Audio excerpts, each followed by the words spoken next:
अरविंद जैन जी ने लिखा हम साथ साथ हैं। क्या बात है, बहुत बढ़िया, बहुत सारे लोग लिख रहे हैं, मजा आ रहा है रियली आप लोगों के साथ जुड़ के। आज तो मेरी एनर्जी भी लगता है डबल हो गई। आलोक माहेश्वरी जी ने लिखा हम साथ साथ हैं।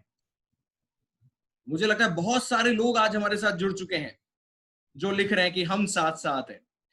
देखिए दोस्तों, जो भी मानते हैं कि असली मजा परिवार के साथ ही आता है और परिवार के कारण ही आज हम लोग आगे बढ़े हैं जीवन में, जो कुछ भी हासिल किया है, अगर आप मानते हैं इस बात को कि आपकी तरक्की में आपके परिवार का बहुत बड़ा रोल है, तो जल्दी से चैट बॉक्स में जाइए और लिखिए हम साथ साथ हैं। कृपा शंकर जी भाटिया जी ने लिख दिया। मालू जी भी हमारे साथ जुड़ चुके हैं। अरुण कुमार मालू जी, उन्होंने लिखा हम साथ साथ हैं। आलोक माहेश्वरी जी ने लिखा हम साथ साथ हैं। महादेव जी भी कह रहे हैं हम साथ साथ हैं। रविकांत पारिक जी कह रहे हैं हम साथ साथ हैं। रमेश गट्टानी जी कह रहे हैं क्या बात है। आलोक माहेश्वरी, आदरणीय सोनिया भाभी को सादर प्रणाम, बहुत बढ़िया सर। राजेंद्र कोठारी जी कह रहे हैं हम साथ साथ हैं। रियली मजा आ रहा है, लोग जुड़ते जा रहे हैं, ये कारवा बढ़ता जा रहा है। देखिए परिवार का मतलब यही होता है, कोई परिवार अपना जयपुर को मानता है, कोई देश को अपना परिवार मानता है, और कोई कहता है ये पूरा ब्रह्मांड, ये पूरा विश्व हमारा परिवार है। बिंदिया गोयल जी लिख रही हैं फ्राइडे है आज और आज कुछ खास दिन है क्योंकि हम साथ साथ हैं। ग्रेट। भारत वर्मा जी इंडियन मुकुंदगढ़ से हमारे साथ जुड़ चुके हैं। राजेश जी हम इंडियन, क्या बात है, हम साथ साथ हैं, बहुत बढ़िया सर। अपने विचार मुझ तक पहुंचाइए क्योंकि ये जो प्रोग्राम होने जा रहा है ये एक ऐतिहासिक प्रोग्राम होने जा रहा है, क्योंकि सबसे बड़ा जो इसका कारण है वो ये है कि आप और हम आज साथ साथ हैं। माना कि लॉकडाउन है, लेकिन असली मजा तो सबके साथ आता है, क्योंकि आप और हम इस लॉकडाउन में भी साथ हैं। जी हाँ, ये टेक्नोलॉजी है जिसके कारण आज और हम दोनों साथ हैं। सुशील जी हम साथ साथ हैं। राजेश चौधरी जी, अच्छा बिंदिया गोयल जी लिख रही है। विष्णु गोयल जी लिख रहे हैं हम साथ साथ हैं, बहुत बढ़िया, क्या बात है, क्या बात है। धीरे धीरे आंकड़ा बढ़ता जा रहा है, लोग जुड़ते जा रहे हैं। अच्छा आप मुझे ये बता सकते हैं कि अगर आप में से कोई भी सज्जन व्यक्ति कि आपके परिवार में आप सबसे ज्यादा किसे प्यार करते हैं, जल्दी से चैट बॉक्स के माध्यम से हम एक दूसरे से बातें करते हैं, आप सभी से बात करना चाहूंगा। आप अपने परिवार में सबसे ज्यादा किसे प्यार करते हैं? बेटी को, क्या बात है। हंसराज जांगिड़ जी ने बताया बेटी को सबसे ज्यादा प्यार करते हैं। बेटियां होती ही प्यार करने के लिए। केडी जी ने बताया मदर को, बिल्कुल। माँ तुझे सलाम, हम सभी मिलके माँ को सलाम करते हैं। और अंतर्राष्ट्रीय मातृ दिवस भी अभी आने वाला है, 10 मई को पूरा विश्व अंतर्राष्ट्रीय मातृत्व दिवस मनाने वाला है, और कुछ खास होने वाला है जयपुर और राजस्थान और देश के इतिहास में। महेश जी ने कहा बेटी, सोहनलाल कुमार जी ने कहा सिस्टर, क्या बात है, बहनों को प्यार, रक्षाबंधन की याद दिला दी आपने। राजेश चौधरी जी, आलोक माहेश्वरी जी ने फिर लिखा हम सोनिया भाभी को सुनने का इंतजार कर रहे हैं। जी हाँ, हम भी इंतजार कर रहे हैं। सोनिया गांधी जी की आप बात कर रहे हैं आलोक माहेश्वरी जी, इंतजार का फल मीठा होता है। ललित जी कह रहे हैं हम साथ साथ हैं। सुनील जी कह रहे हैं मम्मी पापा को हम प्यार करते हैं। श्रीकांत जी कह रहे हैं हम साथ साथ हैं। जगदीश जी ने कहा कि जब भी मुझे सुनते हैं बहुत अच्छा लगता है। Thank you so much Jagdish ji. Ankit Khandelwal का प्रणाम स्वीकार करें। राजेश जी ने कहा कि अंकित जी मेरे नंबर प्लीज आप मुझे सोशल मीडिया पे फॉलो कर सकते हैं सेलिब्रिटी एंकर अंकित के नाम से, वहां पर मैं आपको मिल जाऊंगा। सुनील कुमार जी ने कहा कि मम्मी पापा को प्यार करते हैं। ग्रेट। माता पिता तो प्यार करने के लिए ही होते हैं।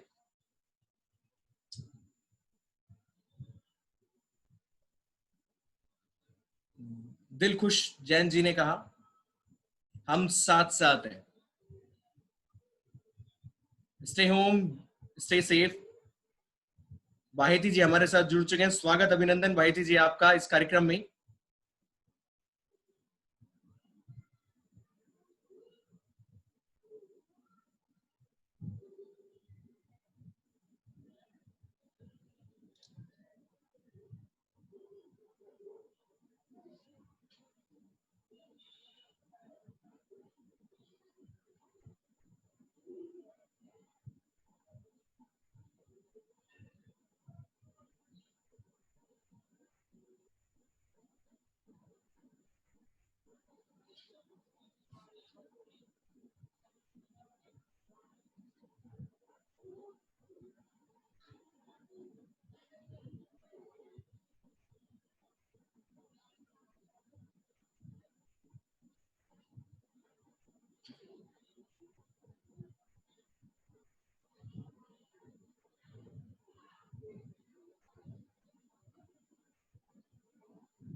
केडी जी, कुछ ही पलों में आपको हमारी आवाज सुनाई देगी।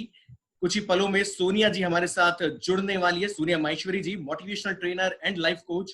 This complete program is presented by Rajesh Kalani foundation. Lockdown के पहले भी, लॉकडाउन के साथ भी और लॉकडाउन के बाद भी, क्योंकि हम सब साथ साथ हैं।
पंकज जी, कुछ ही पलों में कार्यक्रम को हम शुरू करने जा रहे हैं। Stay connected with us.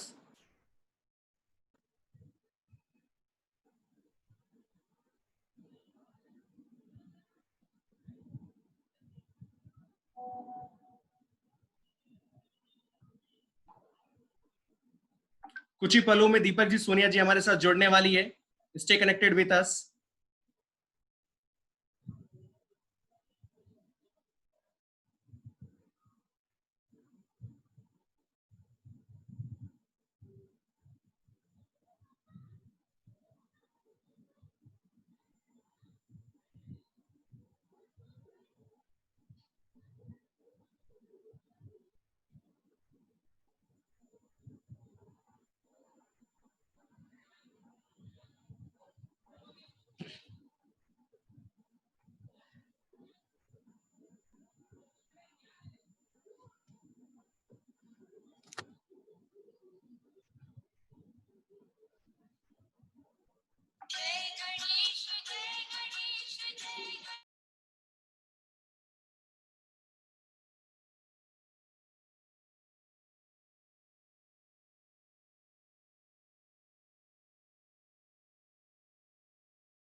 आप सभी से निवेदन है, घर में रहिए, हंसते रहिए, मुस्कुराते रहिए, क्योंकि आप और हम साथ साथ हैं। कुछ ही पलों में सोनिया माहेश्वरी जी हमारे साथ जुड़ने वाली है। रवि मालोदिया जी भी हमारे साथ जुड़ चुके हैं, जिनका कि कल एक स्पेशल प्रोग्राम होने वाला है। सो डेली बेसिस पे घर से जुड़िए। राजेश कालानी फाउंडेशन लॉकडाउन के पहले भी, लॉकडाउन के साथ भी, लॉकडाउन के बाद भी, क्योंकि हम साथ साथ हैं।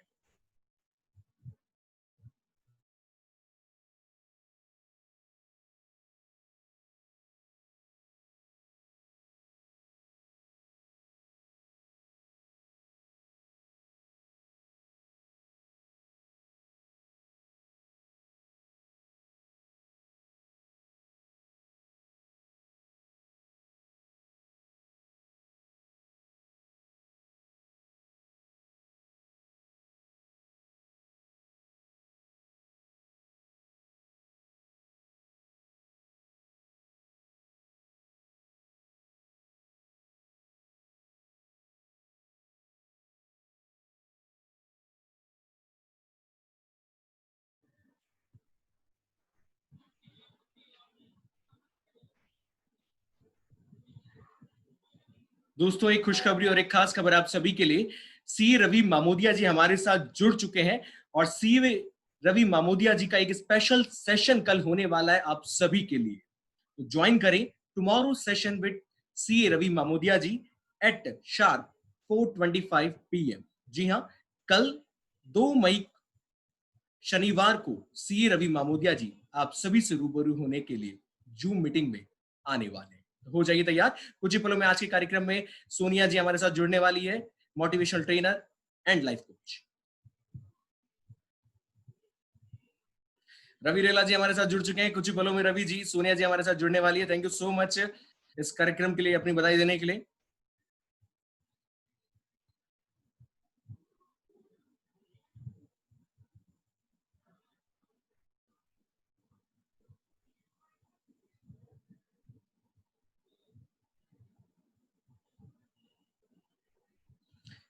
सो क्या बात है, शालू जी ने लिखा है hello, thank you so much Shalu ji.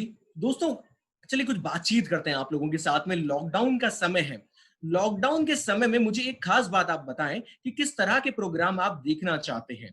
Like entertaining आप प्रोग्राम देखना चाहते हैं, बिजनेस से रिलेटेड प्रोग्राम आप देखना चाहते हैं, या फिर मोटिवेशनल स्पीच आप सुनना चाहते हैं। प्लीज जल्दी से जाइए, चैट बॉक्स में लिखिए और हमें बताइए कि किस तरह के प्रोग्राम आप देखना चाहते हैं। दीपक जी ने कहा मिक्स टाइप के प्रोग्राम जिसमें एंटरटेनमेंट भी हो और business motivational programme. Kailash ji कह रहे हैं, कैलाश जी स्वागत अभिनंदन आपका, हर तरह के प्रोग्राम आप देखना चाहते हैं। ग्रेट। केडी जी ने कहा मोटिवेशनल प्रोग्राम हम लोग देखना चाहते हैं, बहुत बढ़िया।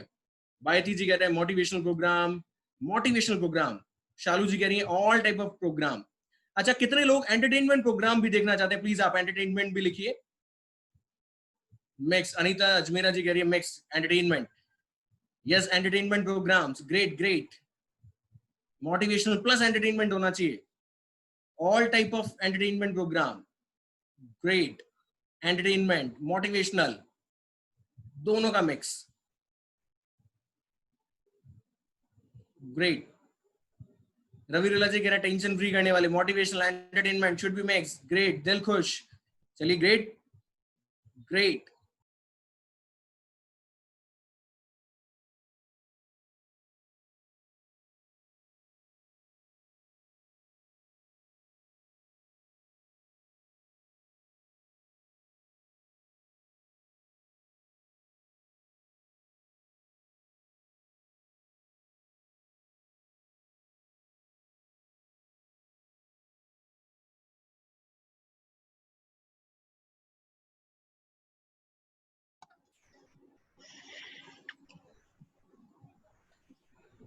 आप सभी को नमस्कार। मैं अंकित खंडेलवाल, राजेश कालानी फाउंडेशन की ओर से आयोजित इस खास कार्यक्रम में हम साथ साथ हैं आप सभी दोस्तों, मेहमानों और भाइयों का और बहनों का हार्दिक स्वागत और अभिनंदन करता हूं।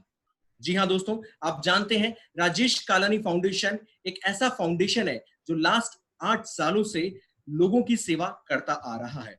वो उत्सव जो कि एक विद्याधर नगर में एक आलीशान भवन है, उसमें मेदांता से आए हुए डॉक्टर्स के माध्यम से एक विशाल मेगा मेडिकल कैंप आयोजित करता है। साथ में इस लॉकडाउन के समय में भी अपना सेवा का धर्म निभाता आ रहा है।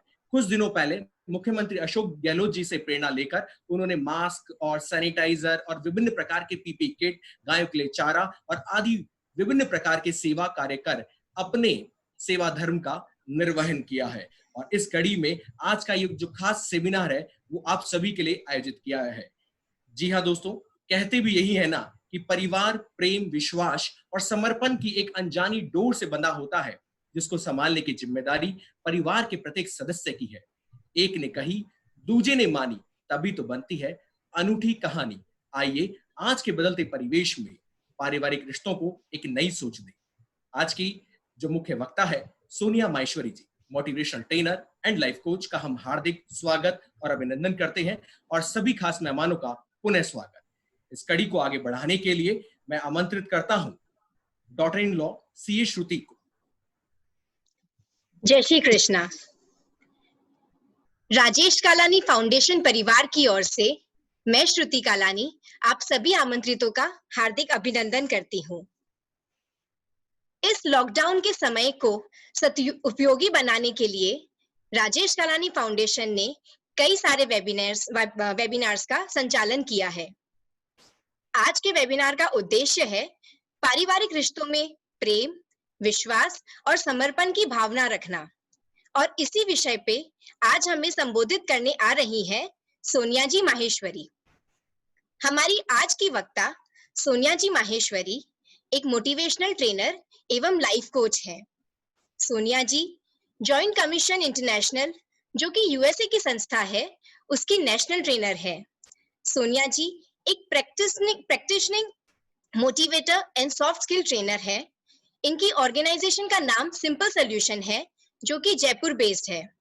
इन्होंने तकरीबन 800 सेमिनार्स दिए हैं पूरे विश्व में। ये अपनी ट्रेनिंग के माध्यम से लोगों को नामुमकिन को मुमकिन बनाने की कला और पॉजिटिव जीने की कला सिखाती है। सोनिया जी और भी कई बड़ी संस्थाओं के साथ जुड़ी हुई है और उनकी एग्जीक्यूटिव कमेटी में बड़े लेवल पे अपना कार्यभार संभाल रही है। सोनिया जी के मन की एक सुंदर बात को मैं 4 पंक्तियों में आपको सुनाती हूँ और उन्हें आमंत्रित करती हूँ कि वो आके हमें संबोधित करें। अगर आपकी आंखें खूबसूरत है तो आपको दुनिया अच्छी लगेगी। जी हाँ, अगर आपकी आंखें खूबसूरत है तो आपको दुनिया अच्छी लगेगी, पर अगर आपकी जुबान अच्छी है तो आपको दुनिया अच्छी लगेगी। अगर आपकी जुबान अच्छी है तो आप दुनिया को अच्छे लगेंगे। और इसी के साथ हम सब साथ मिलकर आज के हम साथ साथ कार्यक्रम को शुरू करते हैं। आपके सामने पेश है सोनिया जी माहेश्वरी।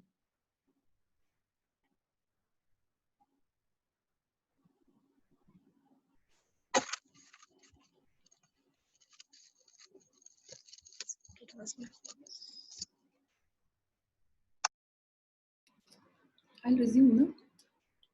Resume.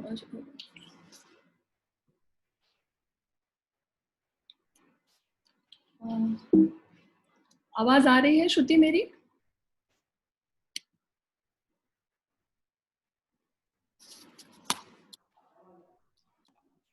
जी हाँ, आपकी आवाज आ रही है।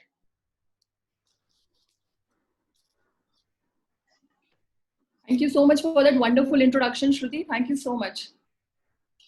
गूथ गूथ कर जैसे मोती, गूथ गूथ कर जैसे मोती, बनता गले का हार, रिश्तों की डोरी से बंधकर बनता है संयुक्त परिवार। बड़ों से बनती घर की छाया, बच्चों से मिलता है प्यार, सब मिलकर जब खड़े ठिठोली, घर आंगन में आए बहार। सभी को मेरा जय श्री कृष्णा, नमस्कार, जय जिनेन, खम्मा गनी। मैं सोनिया माहेश्वरी एक सॉफ्ट स्किल और एक बिजनेस ट्रेनर हूँ और आज आपके समक्ष इस बहुत ही खूबसूरत से टॉपिक हम साथ साथ हैं पर चर्चा करने आई हूँ।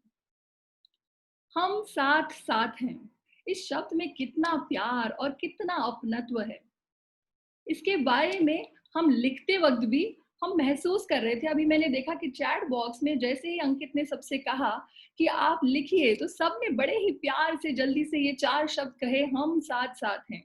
बड़ी अच्छी सी फीलिंग आ रही थी सबको ये लिखते हुए देखकर। तो चलिए देखते हैं आज के इस पहलू में हम साथ साथ है वाली फीलिंग को अनुभव करते हैं। और जहां हमारा टॉपिक ये कहता है कि परिवार प्रेम, विश्वास और समर्पण की एक अनजानी डोर है, तो चलिए संभलते हैं, समझते हैं इस डोर के पैमाने को। मैं शुरू करना चाहूंगी मेरे एक बहुत ही पसंदीदा प्रसंग से।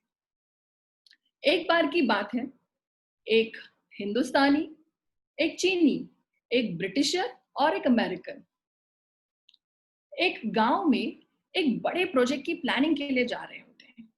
चले जाते हैं, बहुत काम वाम कर लेते हैं, थक हार कर शाम का समय हो जाता है और अब ये चारों के मन में आता है कि अब हमें चाय पीनी चाहिए।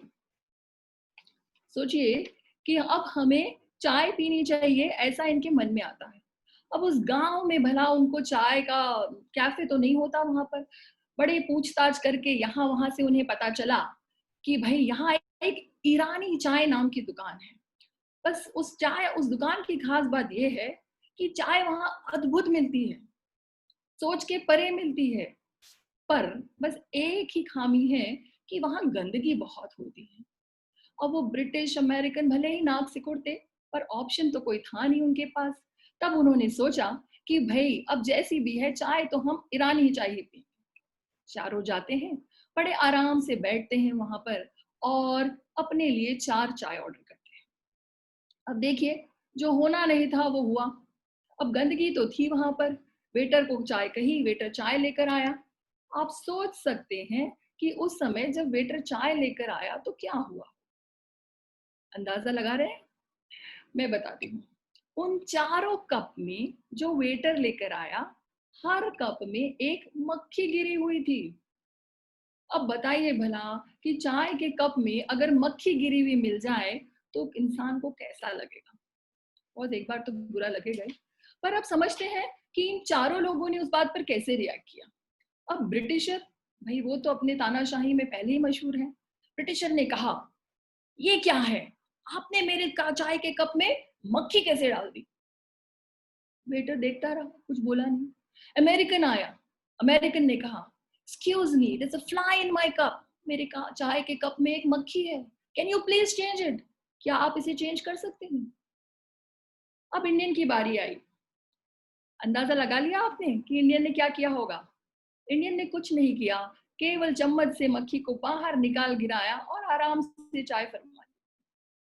इसके बाद चीनी आदमी ने क्या किया ये समझते हैं। अब उस चीनी व्यक्ति की तो कुछ बात ही अलग थी। दुनिया में अभी वैसे भी चाइना का नाम गूंज रहा है। चीनी व्यक्ति ने सबसे पहले चम्मच से मक्खी को निकाल कर खाया और उसके पश्चात चाय बड़े आराम से पी। मजा आया उन्हें। कहानी यहाँ खत्म नहीं होती है। इसके बाद जब चाइना से उनकी धर्मपत्नी जी का फोन आया तो उन्होंने उन्हें पता है क्या कहा।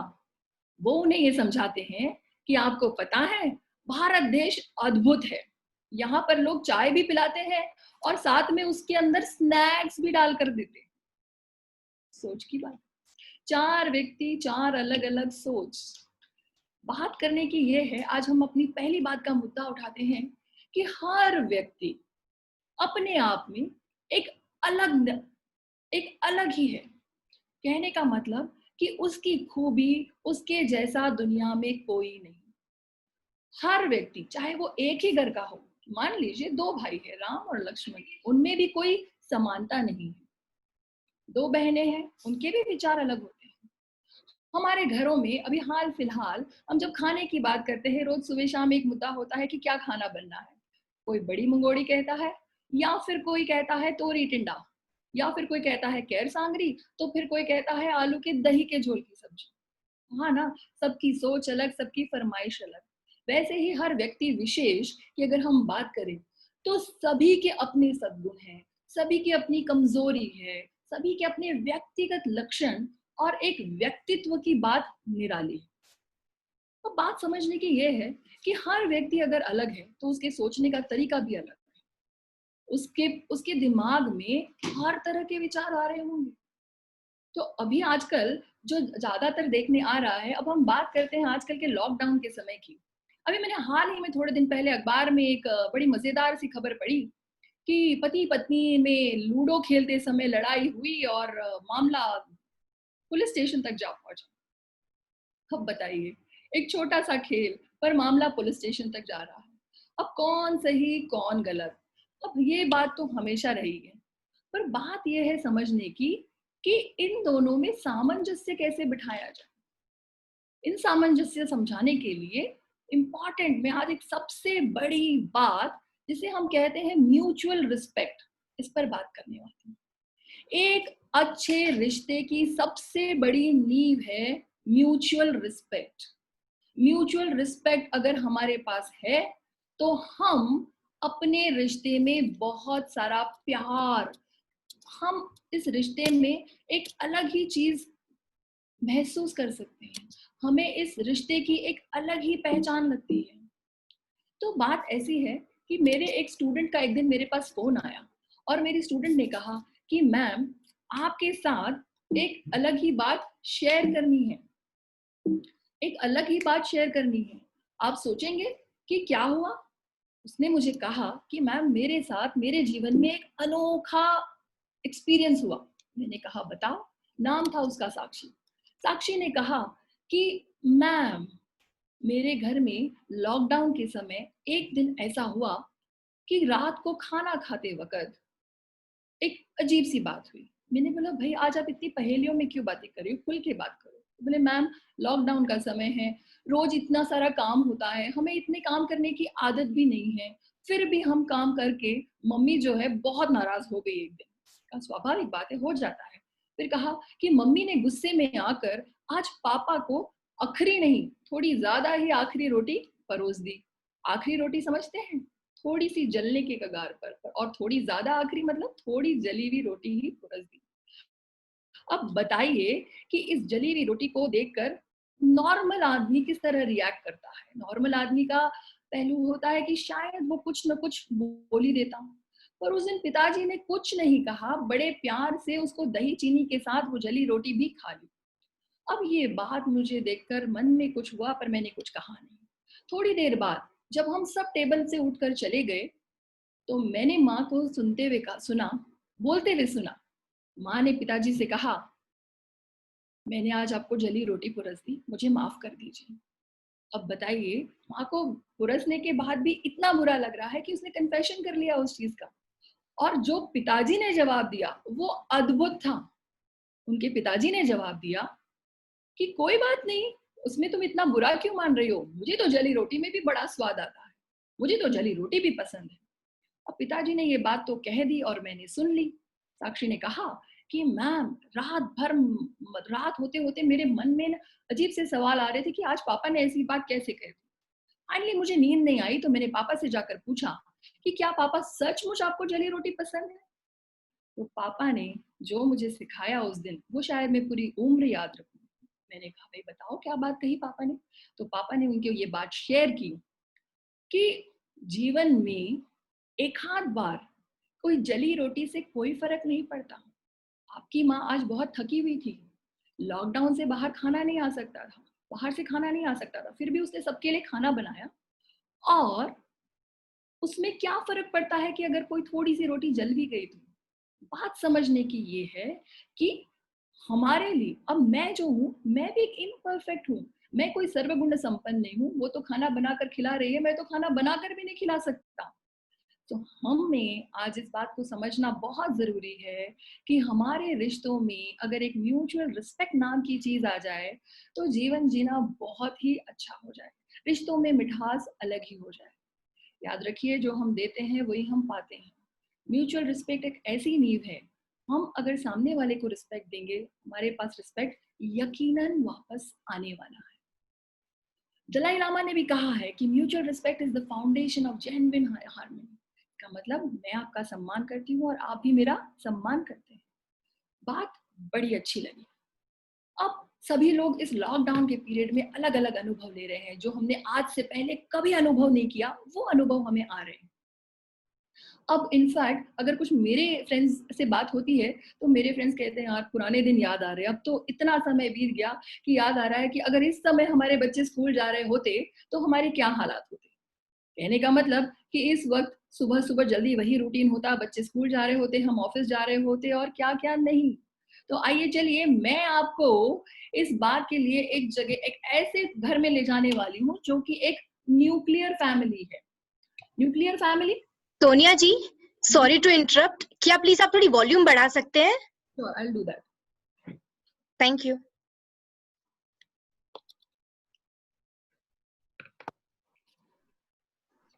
तो बात हो रही है एक न्यूक्लियर फैमिली के घर की। उस न्यूक्लियर फैमिली में एक पति है, एक पत्नी है और 2 बच्चे हैं। सुबह का सीन है, 6:30 बजे के आसपास घरों में बहुत कोहराम हो रहा होता है, बच्चों का स्कूल जाने का समय होता है, पति पत्नी के टिफिन बनने का समय हो रहा होता है और घरों के सारे कामों की टेंशन बहुत सारी होती है हमारे जीवन में। अब एक बात बताइए कि इस पूरे टेंशन के समय में सबकी अपनी अपनी भूमिका होती है। अब मैं आपको एक ऐसे घर में ले जा रही हूँ जहां कुछ कुछ बहुत ही अजीब हो रहा है, बताती हूँ। सुबह का समय, पति आज प्रेजेंटेशन देने जा रहे हैं अपने ऑफिस में। अपने ऑफिस में वो एक खास प्रेजेंटेशन की तैयारी कर रहे हैं। नया शर्ट पहनकर, बहुत ही अच्छे से तैयार होकर वो आज नाश्ते की टेबल पर आ चुके हैं। पर आज अनफॉर्चुनेटली छोटे बेटे का मूड बिल्कुल भी नहीं है। उसका मूड बिल्कुल नहीं है स्कूल जाने का। अब आप समझ लीजिए कि जिस घर में बच्चे का मूड नहीं हो वहां पर क्या हाल हो रहा होगा। सुबह सुबह चिल्पौ मची हुई है। वहां से श्रीमती जी आवाज लगा रही हैं कि जल्दी आ जाओ सब नाश्ते पे। ठीक है, सब नाश्ते पे सबने बुला लिया गया। पर अब जो है छोटा बेटा आया और अचानक से इस चिल्पौ के चक्कर में श्रीमान जी के शर्ट पर पूरा 1 गिलास दूध स्वाहा हो जाता है। अब श्रीमान जी की नई शर्ट जो प्रेजेंटेशन के लिए पहनी गई थी, अब वो हो गई है खराब। अब श्रीमान जी क्या करते? श्रीमान जी से बर्दाश्त हुआ नहीं और उन्होंने लेके एक चाटा छोटे बेटे को लगा दिया। अब वो कंट्रोल ही नहीं हुआ, बस चाटा लिया और मार दिया। अब उसके एक बाद क्या था, बच्चा और फैल गया। बच्चा और फैल गया। माँ भी बहुत परेशान हो गई। बाहर से सुनाई दे रहा था कि बस का हॉर्न बहुत तेजी से बजा बजा कर ड्राइवर भी चला चुका है। इसका मतलब अब बच्चे को स्कूल छोड़ने वाला भी चाहिए। तो श्रीमती जी ने कहा कि श्रीमान जी अब आप ही इन्हें स्कूल छोड़ेंगे। अब बेचारा श्रीमान जी भी क्या करते, कहा जी छोड़ दूंगा। श्रीमान जी घर से बच्चे को समझा बुझाकर जैसे भी लेकर निकले। सोचा तेज गाड़ी चला लेता हूँ, जैसे भी पहुंचा देता हूँ और मुझे भी तो ऑफिस जाना है। अब श्रीमान जी निकल तो गए। तेज गाड़ी चलाने के चक्कर में जयपुर में पुलिस बहुत सक्रिय है, पकड़े गए, चालान कटा। लो आज ये भी होना था, वो भी हो गया। जैसे तैसे स्कूल छोड़कर बच्चे को फिर वो पहुंचे अपने ऑफिस। ऑफिस पहुंचे तो देखा कि भाई लेट हो चुके हैं। बॉस का चेहरा तमतमाता हुआ था। बॉस बोले ये कोई टाइम है तुम्हारे आने का, चलो अब लेट हो गए हो, फाइल लाओ। अचानक से श्रीमान जी को याद आया, ओह माय गॉड, फाइल तो मैं घर पर ही भूल आया। अब क्या था, आसमान से गिरे खजूर में अटके, पूरा दिन खराब। और शाम को जब श्रीमान जी घर पर लौट कर आते हैं तो घर में क्या देखते हैं, सन्नाटा। कोई किसी से बात नहीं कर रहा, सब नजरें भी कोई एक दूसरे से नहीं मिला रहे। चलिए अब मेरा प्रश्न आपके पास आ रहा है और आपको आपके चैट बॉक्स में मुझे लिख कर ये बताना है कि इस पूरे वाक्य में अगर आपने अच्छे से सुना है तो गलती किसकी थी। आपको क्या लगता है कि गलती श्रीमती की थी, बच्चे की थी, पति की थी, पुलिस वाले की थी या फिर बॉस की थी? मैं आपके जवाब का इंतजार कर रही हूँ। चैट बॉक्स में लिखकर मुझे बताइए कि गलती किसकी थी। सोनिया जी, आवाज का कुछ इशू आ रहा है। Okay, I'll just check it out, Shruti, once more. हाँ। चलिए जब तक मैं आवाज को और कंट्रोल में लाती हूँ तब तक आप मुझे जल्दी से बताइए। पति की खुद की गलती, श्रीमान जी की, मेरे पास जवाब बहुत अच्छे आ रहे हैं।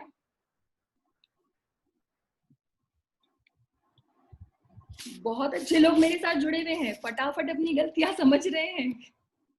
बहुत बहुत खूब। सोनिया जी बिल्कुल सही कह रही हैं आप। बहुत सारे लोग यहाँ पर जुड़े हुए हैं और ढेर सारे लोग आपकी बात सुन पा रहे हैं और आपको जवाब भी दे रहे हैं। आज हमें बहुत काम करना है। तो अंकित मैं बता दूं कि इस पूरे कार्यक्रम में असली शुरुआत तो अब होने वाली है और आप अच्छे परिवार में रहने के पैमाने तो सीखेंगे ही, और साथ में एक सरप्राइज एक्टिविटी भी आप लोगों के साथ होने वाली है। थोड़े वक्त का इंतजार कीजिए। गलती किसी की नहीं है, किसी ने कहा सिचुएशन की है, किसी ने कहा किसी की नहीं है, किसी ने कहा हस्बैंड की है, किसी ने कहा एंगर की है। मुझे लगता है आजकल सभी लोग बहुत सारे मोटिवेशनल सेमिनार अटेंड कर रहे हैं और बहुत सारी जानकारी ले रहे हैं।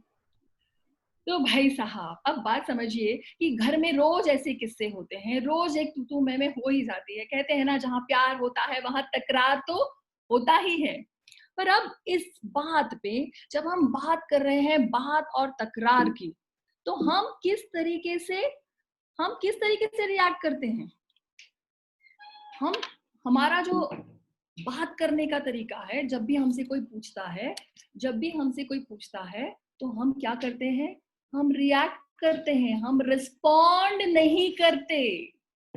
अब यहाँ पर अगर श्रीमान जी उस समय चाटा नहीं लगाते तो शायद इतनी बड़ी बात नहीं होती, उन्हें इतना परेशान नहीं होना पड़ता। पर अब जो हो गया सो हो गया। अब जब मैं ये बात कर रही हूँ रिस्पॉन्ड नॉट रिएक्ट, अब आप पूछेंगे कि सोनिया जी रियल लाइफ से कनेक्ट कीजिए, बताइए कि ये इतना आसान कैसे है कि मैं रिस्पॉन्ड करूं पर रिएक्ट न करूं। बिल्कुल सही बात है आपकी। बहुत सारी चीजें जो हैं इसमें आपको हेल्पफुल होती हैं, जो हमें समझना इस टाइम पर बहुत ज्यादा जरूरी है। सबसे पहली बात, हमें अगर ये समझना है कि हमें रिस्पॉन्ड कैसे करना है, तो हमें इस बात को सबसे पहले इस पहलू को समझना होगा कि जब भी हमसे कोई बात कर रहा है तो हमें उसे अपने कान बहुत ही कायदे से देने। कहने का मतलब, जब भी हमसे कोई बात करे हम उसे अपने दोनों कानों से सुने। देखिए, सुनने की भी परिभाषा बहुत बड़ी है। केवल सुनना, बस आपने सुन लिया, पर अगर आपने सुनकर समझकर दिमाग में लेके फिर उसका जवाब दिया तो उसे सही मायने में सुनना कहते हैं। तो अब यहाँ पर हम जब बात कर रहे हैं सुनने की, तो मेरा आप सभी से एक प्रश्न और आ रहा है कि मुझे बताइए कि आपके घरों में जब आप अपने परिवार के बीच में हैं इस वक्त, और आज हम टेक्नोलॉजी के अधीन हो चुके हैं, फोन हमारे गजब वाले बजते हैं, तो जब आपसे कोई बड़ा या कोई छोटा, ध्यान से सुनिएगा, मेरा प्रश्न आपके पास ये आ रहा है कि जब कोई बड़ा या फिर कोई छोटा आपसे कोई बात कर रहा होता है, क्या आप उसे दोनों कानों से सुनते हैं या आप अपने मोबाइल के स्क्रीन पर देखते हुए उसे जवाब देते हैं?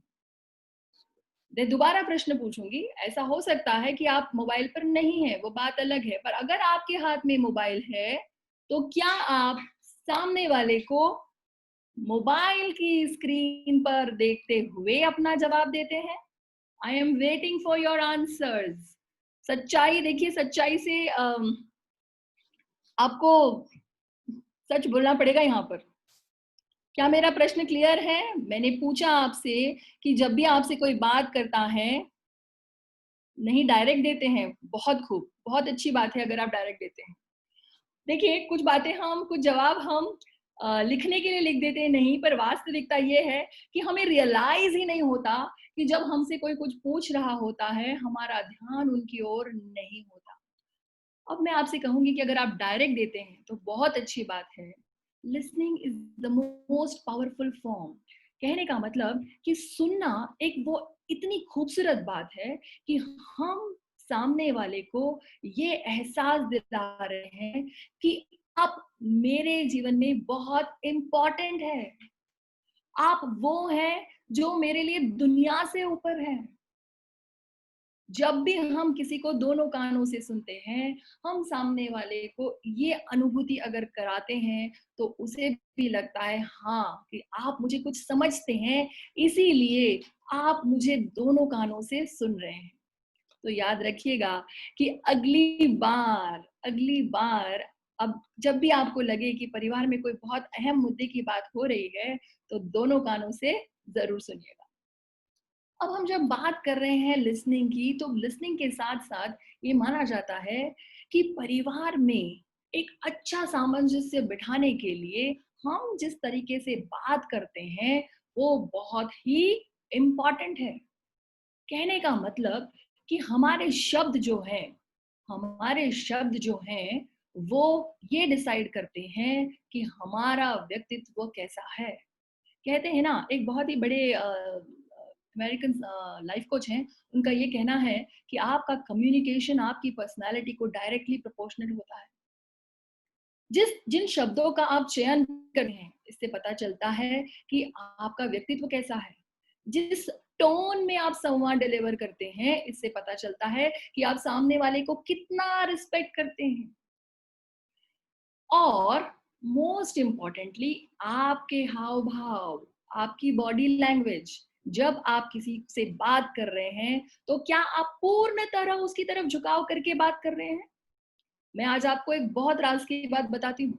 जब हम एक कम्युनिकेशन की बात करते हैं तो केवल 7% हिस्सा शब्दों का होता है। 38% हिस्सा जो होता है वो होता है हमारी टोन का, कि हम किस तरीके से बात कर रहे हैं, किस लहजे में बात कर रहे हैं। और उस पूरे वाक्य का 55% हिस्सा आपकी केवल बॉडी लैंग्वेज पे डिपेंड करता है। तो जान लीजिए कि अगली बार जब भी आप जवाब देंगे, अपने शब्दों पर, अपने टोन पर और आपके हाव भाव पर जरूर ध्यान रखिएगा, क्योंकि सामने वाला जब आपको देख रहा है कि आप सुन रहे हैं, उसकी नजर आपके हाव भाव पर ज्यादा हो रही है। हम जब भी वार्तालाप करते हैं, क्या हमारे यहाँ थोड़ी सी तकरार मोड में जब हम आने लग जाते हैं, तब हमारे पास, हमने कई बार नोटिस किया होगा, या हम बड़े छोटों को डांट रहे होते हैं तो हमें एक टिपिकल सा अंदाज है उन्हें डांटने का, जिसे हम कहते हैं तुम ऐसे हो, तुम्हारी गलती है, तुम्हारी वजह से ये हुआ है। लाइफ में हम रिस्पॉन्सिबिलिटी लेना कम समझते हैं, पर हम जल्दी दूसरे की गलती निकालने में हम एक सेकंड भी पीछे नहीं लगाते। तो आज मेरी आपसे एक हम्बल रिक्वेस्ट है, एक गुजारिश है कि इस लॉकडाउन पीरियड में एक नई आदत कल्टीवेट कीजिए। इस आदत को ऐसे कल्टीवेट करना है कि आज से आप जब भी अपना संवाद करेंगे, तब आप तुम से नहीं करेंगे। देखिए, जब हम तुम बोल रहे होते हैं तो हम सामने वाले पर एक उंगली दिखा रहे होते हैं। उस उंगली से हम उसे हीन भावना का अनुभव कराते हैं। फर्ज कीजिए, एक बार इमेजिनेशन मोड में डालिए कि आप एक बड़ी सभा में बैठे हैं और कोई बाहर वाला आता है और आपसे कहता है, हे यू, कैसा लगेगा आपको? 100%, 200% बहुत बुरा लगता है। ऐसे ही आप ये मत समझिए कि छोटे हैं तो बुरा नहीं मानेंगे। आजकल छोटे ज्यादा बुरा मानते हैं। तो आज के बाद जब भी हम संवाद करेंगे, हम अपने से संवाद करेंगे। हम रिस्पॉन्सिबिलिटी लेंगे अपने संवाद की। हम अपनी बात को बहुत खूबी, बच्चों के बीच में हम बहुत कायदे से अपनी बात रख सकते हैं कि जैसे जब अगर हम ये कहते कि तुम ऐसे हो या तुम्हारी वजह से, आप अपनी बात को दूसरे विनम्र तरीके से रखिए कि मुझे ऐसा लगता है, मेरा ऐसा मानना है, मुझे लगता है कि अगर आप इस काम को इस तरीके से करोगे तो ये और बेहतर लगेगा। देखा ना, फर्क पड़ता है। करके देखिए, अनुभव कीजिए। आई एम श्योर आप मेरे साथ मानेंगे इस बात को कि तुम में कोई मजा नहीं है, मजा तो आय से बात करने में। जब भी हम आय से बात करते हैं या मैं लेकर बात करते हैं, तो हम अपने संवाद की जिम्मेदारी ले रहे होते हैं। हम सामने वाले के रिस्पेक्ट को जरा भी ठेस नहीं पहुंचाते, और साथ ही साथ हम अपने सम्मान को भी ठेस नहीं पहुंचाते। तो ध्यान रखिएगा, जब मैंने पहली बात कही म्यूचुअल रिस्पेक्ट की, तो जब भी हम अपने ऊपर लेकर बात करते हैं तो हम इस म्यूचुअल रिस्पेक्ट को दायरे में रखते हुए बात करते हैं। बात कीजिए ना, क्लियर बात कीजिए, बोल्ड बात कीजिए, ऑनेस्ट बात कीजिए, पर अपनी रिस्पॉन्सिबिलिटी लेकर बात कीजिए। ये मान के चलिए कि आज जिस तरीके से आप अपने बच्चों से बात कर रहे हैं, जल्दी आपको ये संवाद उनके संवाद में भी नजर आएगा।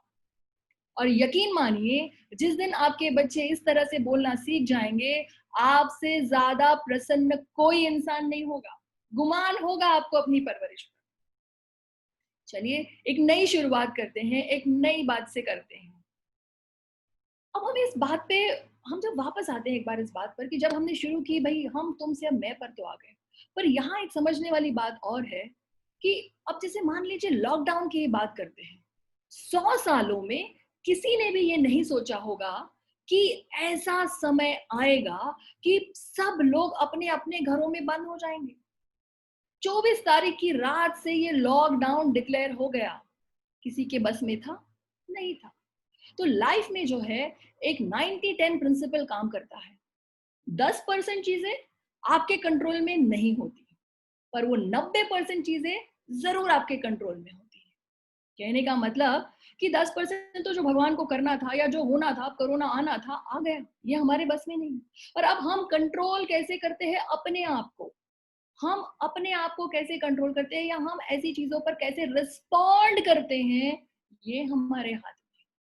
तो याद रखिएगा इस 90/10 प्रिंसिपल को कि 10% भले ही जो हो रहा है, और 90% वो हिस्सा है जो ये डिसाइड करेगा कि आज आपके घर में, परिवार में, सोसाइटी में, समाज में, देश में आप कैसे खुशी ढूंढ सकते हैं। ये 90% हिस्सा आपका है। आप सोचेंगे कि बहुत दुख है तो दुख है, आप सोचेंगे कोई बात नहीं, मैं परिवार के साथ हूँ, ऐसा मौका मुझे दोबारा कभी नहीं मिलने वाला, तो यकीन मानिए ऐसा मौका वास्तव में नहीं मिलने वाला। अब एक बहुत ही खास बात है, हमारे घरों में जब बड़े कोई डिसीजन ले लेते हैं तो हमें एक बड़ी छोटों को जो है ना, एक बड़ी अजीब सी फीलिंग आती है, क्योंकि हमारे छोटों को ये सिखाया गया है, भारतीय संस्कृति की बात है, हमारे छोटों को ये सिखाया गया है कि जब अ, बड़े बात करते हैं तो छोटे बीच में नहीं बात करते। बात आपकी बिल्कुल सही है, हमने बहुत अच्छा सिखाया है अपने बच्चों को। पर कभी कभार जरूरी नहीं है कि हमारी सारी बात हम अपने बच्चों पर थोप दें। बात समझने की ये है कि कहीं हिचकिचाहट में हमारे बच्चे अपनी कोई बात हमसे कहने से चूक जाए। अब एक बात बताइए, हम अपने बच्चों की नहीं सुनेंगे तो भला कौन सुनेगा? तो मेरी आप सभी से गुजारिश, कि छोटों के लिए बोलूंगी पहले, कि छोटे, जितने भी छोटे लोग मुझे सुन रहे हैं, अगर बड़ा व्यक्ति घर में कोई डिसीजन देता है तो एक बार पूरे दोनों कानों से उस बात को सुन लीजिए, समझ लीजिए कि इन बड़ों ने हमारे लिए अगर कोई बात ऐसी कही है या कोई निर्णय लिया है हमारे घर में, तो कोई तो ऐसी वजह होगी जिसने उन्हें यह निर्णय लेने पर मजबूर किया। कोई तो ऐसी बात होगी जिसमें हमारे हित की उन्होंने सोची होगी। बिल्कुल सही बात है। बट अब जो है, अगर आपको लगता है कि तर्क वितर्क करना है तो थोड़ा इंतजार कीजिए। जरूरी नहीं है कि आप तुरंत ही अपनी बात रिएक्ट करें। आप रिस्पॉन्ड करने के लिए सही समय का इंतजार कर सकते हैं, एक ब्रेक ले सकते हैं। आज नहीं तो कल अपनी बात आप यकीन रख सकते हैं।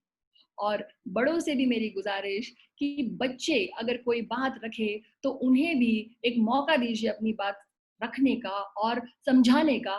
क्या पता शायद उनके बात में भी कोई बात हो। अब मेरे दिल को छूने वाली मैं कुछ बातें या कुछ पंक्तियां आपके बीच में शेयर करने वाली हूँ, कि एक बात होठों तक है आई जो आई नहीं, बस आंखों से है झांकती, तुमसे कभी मुझसे कभी कुछ लफ्ज है वो मांगती, लेकिन ये जो बात है एहसास ही एहसास है, खुशबू की जैसे आवाज है, जिसका पता तुमको भी है, जिसकी खबर मुझको भी है।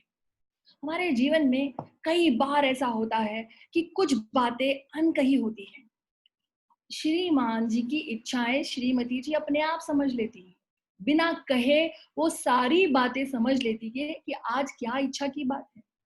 ऐसे ही हमारे बड़े भी हमारे हाव भाव देखकर ये भली भांति समझ जाते हैं कि आज हमारे मन में क्या है। जो छोटे ये बात सुन रहे हैं, मैं आपको इसका राज बताती हूँ। आज बड़े इस बात को कैसे भांप लेते हैं कि आपके मन में क्या है। आपकी जो प्रथम पाठशाला है वो आपका परिवार है। उन्होंने आपको छोटे से बड़ा किया है। आप कब किस समय कैसे बात करेंगे या आपके मन में क्या बात आई है, ये उनके मन में भी आ जाती है। तो बड़ों से मेरी एक हम्बल गुजारिश है कि अगर आपको लगे कि बड़ों छोटों के मन में कोई हिचकिचाहट है बात करने की, तो बड़े होने के चक्कर में इंतजार मत कीजिए कि छोटे हैं तो वो आएंगे और हमसे बात कहेंगे, तब हम अपनी बात कहेंगे। कोई फर्क नहीं पड़ता। एक बार उनके लिए अपनी तरफ से जाकर ही बात कह दीजिए, हाँ मुझे पता है तुम्हारे मन में ये बात है? यकीन मानिए आपका सम्मान और ऊंचा होने वाला है। मेरे बचपन की एक बात है, मैं जब 12th में थी और मुझे बहुत साइंस बैकग्राउंड से थी मैं, तो मुझे काफ़ी सारे ट्यूशन्स अटेंड करने होते थे। तो 1 हफ्ता हुआ जब मेरे ट्यूशन्स चालू हुए, तो कई बार ऑटो से जाते, कई बार फ्रेंड्स के साथ जाते, तो थोड़ी तकलीफ होने लगी। 3-4 दिन के अंदर ही पिताजी ने समझ लिया, भाँप लिया कि भई ये तो इसके साथ दिक्कत का काम होने वाला है। और मुझे बताते हुए बड़ा हर्ष हो रहा है कि मेरे पिताजी ने 1 हफ्ता खत्म होने से पहले ही एक दिन मुझे दुकान पर लेकर गए और मुझे कहा जो गाड़ी का कलर पसंद हो ले लो। और उस समय जो मेरी फीलिंग थी मैं आपको बता नहीं सकती, इतनी अद्भुत थी कि आज भी याद आता है कि मतलब अब उस बात को याद करती हूँ कि लगता है अरे पापा को ये बात कैसे समझ में आ गई कि मुझे गाड़ी चाहिए। देखिए हम लोग ऐसे परिवारों में हैं जहाँ परवरिश बहुत बहुत बड़े मायने में होती है और हम अपने परिवारों से मांगते नहीं है। हमारे परिवार वाले इतने अच्छे हैं कि हमें पहले ही हमारी बात समझ लेते हैं। तो अब जब ये अनकही बातों की हम बात कर रहे हैं, तो एक बात यहाँ पर मैं एक वुमन, एक महिला होने के नाते एक और कहना चाहूँगी कि कई बार हमारे घर की महिलाओं के मन में भी कुछ होता है। उन्हें भी लगता है कि हमें परिवार के कुछ अहम मुद्दों पर या निर्णयों में हमें शामिल करना चाहिए। मैं इस बात पर और प्रकाश डालना चाहूँगी कि आज से 25 साल पहले का समय जो था, वो बहुत अलग था। औरतें गर्दन से नीचे तक का घूंघट लेकर चलती थी। पर अभी सभी बड़ों का मैं आभार मानती हूँ कि उन्होंने बदलते परिवेश में अपने आप को बदला और आज जब महिलाएं सूट में कंफर्टेबल हैं, तो आपने उन्हें वो छूट दी या आपने उन्हें बदलते परिवेश में वो करने की फ्रीडम दी। बहुत अच्छी बात है। तो इस छोटी सी फ्रीडम के साथ मेरी आपसे एक और गुजारिश है कि देखिए कंफर्ट तो आपने दे दिया, पर जब आप महिलाओं को घर के कुछ निर्णयों में आप उन्हें एक हिस्सा बनने के लिए या एक एक जुड़ने के लिए एक अनुमति देंगे, तो यकीन मानिए वो और रिस्पॉन्सिबिलिटी के साथ अपना दायित्व निभाएंगे। और मैं एट द सेम टाइम सभी महिलाओं से भी ये बात करना चाहूँगी क्योंकि आजकल की महिलाएँ सब पढ़ी-लिखी है, सब कुछ न कुछ काम करती हैं। तो अगर आपको लगता है कि जीवन में आपका काम ही सब कुछ है, तो एक बार ये ज़रूर सोचिएगा कि आज आपके इस पूरे बिज़नेस की या किसी भी काम की अगर कोई बहुत बड़ी सक्सेस है, तो वो केवल और केवल आपके परिवार के पीछे है। यकीन मानिए आपके परिवार ही आपकी सफलता की कुंजी है, इसलिए जब भी परिवार और बिजनेस, परिवार या ऑफिस के बीच की कोई बात आए, मेरी सभी से गुजारिश, सबसे पहले चयन अपने परिवार का कीजिए। कहते हैं कि दुनिया में 10 बड़ी चीजों में से सबसे बड़ी चीज जो होती है वो होता है आपका परिवार। अनकही बातें हैं पर बहुत महत्व रखती हैं। अब बहुत सारे लोग जो मुझे सुन रहे हैं, उनमें से अधिकतर लोग शादीशुदा हैं। अब शादीशुदा ज़िंदगी की तो बात ही निराली है। शादीशुदा लोगों से अगर मैं स्पेशली औरतों की बात करूँ, तो अभी हाल ही में मेरे एक कोई अंकल हैं, 25 साल हो चुके हैं उनकी शादी को। तो एक दिन मेरी आंटी बता रही थी वाकया कि भई मैं रोज़ बड़ी उम्मीदों से तैयार होकर अंकल के पास खड़ी होती हूँ कि वो मुझे देखेंगे और मेरी तारीफ़ करेंगे और बोलेंगे, "आज तुमने बहुत अच्छी साड़ी पहनी है, आज तुम बहुत अच्छी दिख रही हो।" मैं जैसे ही उनके पास जाती हूँ, उबासी लेना शुरू कर देते हैं। मुझे बड़ी हँसी आई। फिर मैंने कहा, "बस इसी बात के लिए?" तो बोले, "नहीं, मैं जब भी इंतज़ार करती हूँ कि अंकल कोई अच्छी बात करेंगे मेरे साथ, फिर देखती हूँ कि वो फिर उबासी वाले मोड में आ गए।" अब बताइए, अब जब उन्होंने अंकल से एक दिन उन्होंने सोचा कि मैं लड़ ही लेती हूँ। तो वो अंकल के पास गई और उन्होंने कहा कि मैं चाहे अपनी साड़ी की तारीफ़ करने आऊँ या किसी भी अच्छी बात को सुनने के लिए आऊँ, आप मुझे देखकर उबासी लेना शुरू कर देते हैं। बड़ा बुरा लगता है मुझे तो। यहाँ तक कि अगर मैं आपके लिए आज बहुत कोई अच्छी रेसिपी या अच्छी कोई डिश बनाकर लाती हूँ, तो आप खाकर प्लेट भी मुझे साइड में पकड़ा देते, मेरी तरफ देखते भी नहीं है। मुझे बहुत बुरा लगता है कि आप मुझे वो समय नहीं देते जिसकी मुझे बड़ी इच्छा होती है। आज का ये बहुत बड़ा मुद्दा है यहाँ पर इस बात पे चर्चा करने का कि बुरा मत मानिए पर आजकल जितनी भी शादियाँ विफल हो रही है, उसका एक अहम चर्चा का विषय जो है कि आजकल श्रीमान हो या श्रीमती जी, जब ये दोनों अपनी बात एक्सप्रेस करने में असमर्थ होते हैं, तो कहीं ना कहीं ये टकराव जरूर होते हैं। पहले बात जो अनकही थी लोग समझ लेते थे, वो समय और था, पर आजकल का समय बदल रहा है। आजकल जो एक्सप्रेस होता है उसी की मान्यता मानी जाती है, तो समय बदल रहा है। तो प्लीज मेरी आप सभी से गुजारिश कि कोई बात नहीं, अगर हमें हमें बदलना है किसी चीज के लिए और तारीफ करनी है तो क्या हर्ज है। तारीफ करना एक बहुत ही खूबसूरत कला है। कहा जाता है कि दुनिया में भूख आज अन्न से ज्यादा प्यार और प्रशंसा की है। जब भी हम किसी की प्रशंसा करते हैं हमें एक बहुत ही सुखद अनुभूति होती है। तो सोचिए जिसको वो प्रशंसा मिलती है उसे कैसी अनुभूति होती होगी। अब इसी बात पर मुझे आपसे एक एक्टिविटी की बात करनी है। बहुत देर से आप मुझे सुन रहे हैं, अब मैं आपसे कुछ मांग रही हूं। जब हमने कहा कि हमें प्रशंसा करनी चाहिए, आपने जरूर उस बारे में सोचा होगा। इस लॉकडाउन के पीरियड में से पहले हमें कई ऑफिशियल लोग मिलते हैं, कई फ्रेंड्स मिलते हैं, हम उनकी तारीफ करते हैं, बहुत अच्छे कपड़े पहने या किसी ने कुछ बहुत अच्छा किया है तो हम सम्मानजनक बातें करते हैं। बट अब इस लॉकडाउन में आप अपने केवल परिवार के साथ हैं। अब ध्यान से सुनिएगा कि आपको क्या करना है। आपको करना यह है कि अगर आप दादाजी बन चुके हैं, ध्यान से सुनिएगा, अगर आप दादाजी बन चुके हैं तो अपने बेटे से वो एक बात अभी तुरंत जाकर कहिए कि वो कौन सी बात है जो आपको उसकी अच्छी लगती है। अगर आप पोता पोती की श्रेणी में आते हैं तो एक बार जल्दी से अपनी दादी माँ के पास जाइए और उनसे वो एक बात कहिए जो आपको उनकी बेहद पसंद आती है। मैं आपको इस पूरे एक्टिविटी के लिए 30 सेकेंड का समय दे रही हूं और आपका समय शुरू होता है अब।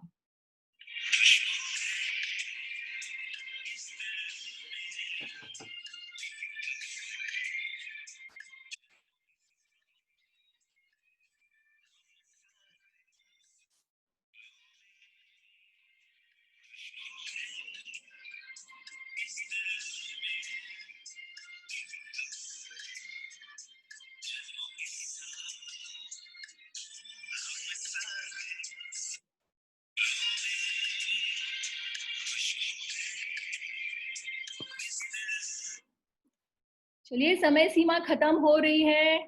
10, 9, 8, 7, 6, 5, 4, 3, 2, 1, टाइम इज अप।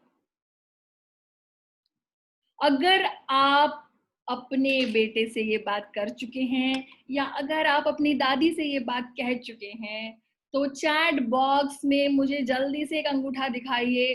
सिर्फ अगर आपने सच में किया है तब अंगूठा उठाइएगा। आप चैट बॉक्स में यस भी लिख सकते हैं तो मैं समझ जाऊंगी कि हाँ वास्तव में आपने जाकर अपने बेटे से या अपनी दादी माँ से ये बात कही। हाँ जी, नरेश मान्ना जी का सबसे पहले जवाब आया है, रजत आर्य जी का भी जवाब आया है कि उन्होंने बात कह दी है। बहुत अच्छी बात है। हमारे साथ इतने सारे लोग हैं, करीबन 300 लोग हमारे साथ हैं, फिर भी कहीं ना कहीं ठीक है, रविंद्र झंवर जी का आ गया है। काफी लोग जवाब दे रहे हैं yes yes yes yes yes. खूबसूरत, बहुत ही बढ़िया, बहुत ही बढ़िया। चलिए अब टाइम इज अप करते हैं। आपने बहुत ही अच्छा काम किया है, well done, you rock, thumbs up है मेरी तरफ से। आज आपने एक अनोखा काम किया है। रोज परिवार के साथ रहते हैं, इतने सालों से रह रहे हैं, पर कभी हमने अपनों की प्रशंसा करने की नहीं सोची। आज जिनके कंधों पर हम अपने पैर रखकर बड़े हुए हैं या जिनकी बदौलत हमारी अच्छी परवरिश हुई है, हमने अच्छे संस्कार लिए हैं, हमने कभी उन्हें नहीं सराहा। ये कैसी बात रह गई हमारे से। कोई बात नहीं, इस लॉकडाउन ने अच्छे अच्छों को बहुत सारे लेसन सिखाए हैं। अभी मेरी कल ही किसी से बात हो रही थी, वो मुझे कह रही थी कि व्यापारी है मेरी नंदोई, पर अब कहते हैं कि अब मुझे जो मजा इस लॉकडाउन में परिवार के साथ रहने का आ रहा है, मैं कसम खाता हूं कि अब से हर रविवार व्यापार मंडल को नहीं दूंगा, मैं अपने परिवार को दूंगा। काफी सीखने वाली बात है, बहुत अच्छी बात है। चलिए, आपने ये काम तो कर दिया। आपने अपने परिवार, जो आपकी पहली पाठशाला है, आज उसे उसे सुन लिया, आज उसे ये बात कह ही दी कि हाँ, आप ही हो जिसकी वजह से मैंने ये बात सीखी है। आप ही हो जो ये काम मुझे आपने ही सिखाया है। आप ही हो जिसकी वजह से मैं आज जहाँ हूँ, वहाँ हूँ। अब आपको एक छोटी-सी बात करनी है। आपको चैट बॉक्स में अपनी उनके जब आपने उनसे कहा ये चीज़ कि आपको उनकी वो जो बात अच्छी लगती है, जब आपने ये कही, उनका एक्सप्रेशन कैसा था? क्या आप चैट बॉक्स में मुझे लिखकर बता सकते हैं कि जब आपने उनसे ये बात कही तो उनका एक्सप्रेशन कैसा था? जल्दी, जल्दी, जल्दी, मुझे इंतज़ार है आपके जवाबों का। कुछ जवाब आ रहे हैं? There was a satisfied smile on her face. अच्छा, उन्होंने कहा अच्छा खुश रहो, sweet smile smiley, wonderful, very nice. कुछ लोगों ने किया है, मुझे उसकी बेहद खुशी है।